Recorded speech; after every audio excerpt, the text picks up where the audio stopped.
comment est-ce qu'on va appliquer ça ici pour expliquer notre règle de Markovnikov? Eh bien, dans la règle de Markovnikov, dans les additions électrophiles, on a de la chance parce qu'on est dans le cas du premier exemple. Si on retrace ici notre réactif de départ, alors je vais tracer les deux sur le même côté pour vous montrer qu'on peut faire les deux. Si je pars par exemple d'un alcène en présence de HX, je vais supposer que j'ai un alcène ici et que je peux donc dans la première étape former un carbocation avec l'addition de H+ sur ma double liaison. Je peux former deux carbocations. Je peux former soit un carbocation tertiaire, soit un carbocation primaire. Or, on sait que les carbocations tertiaires sont beaucoup plus bas en énergie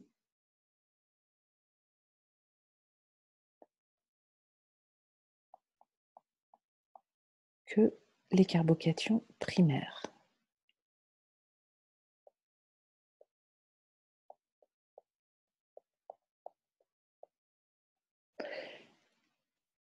Et je vais pouvoir compléter mon chemin ici à partir de l'alcène.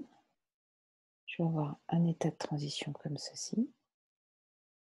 Et pour la voie qui passe par ici, l'état de transition, à chaque fois, sera proche de l'intermédiaire réactionnel pour conduire finalement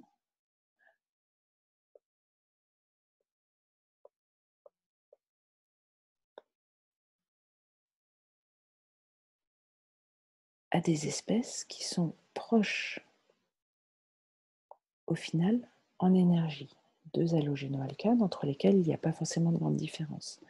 Maintenant, ce qui va faire une différence, c'est l'énergie d'activation ici de mes deux réactions. Ça, c'est l'énergie d'activation en passant par le carbocation primaire. Et ici, on va avoir l'énergie d'activation en passant par le carbocation tertiaire.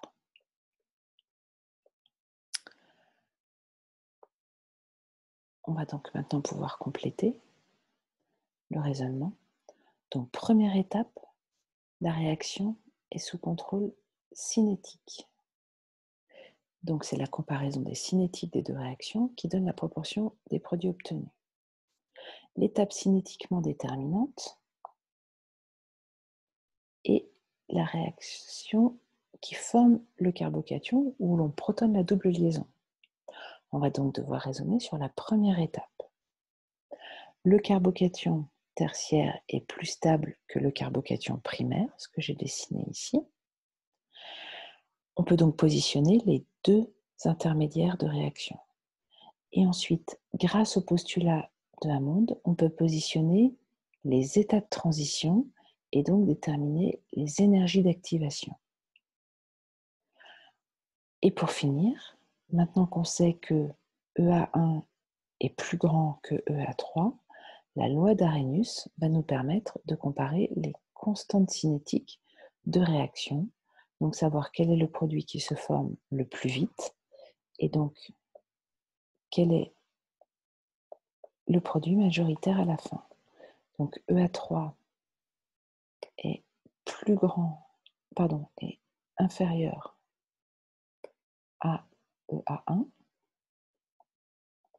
Donc on peut en déduire que K de formation 3 sera supérieur à K1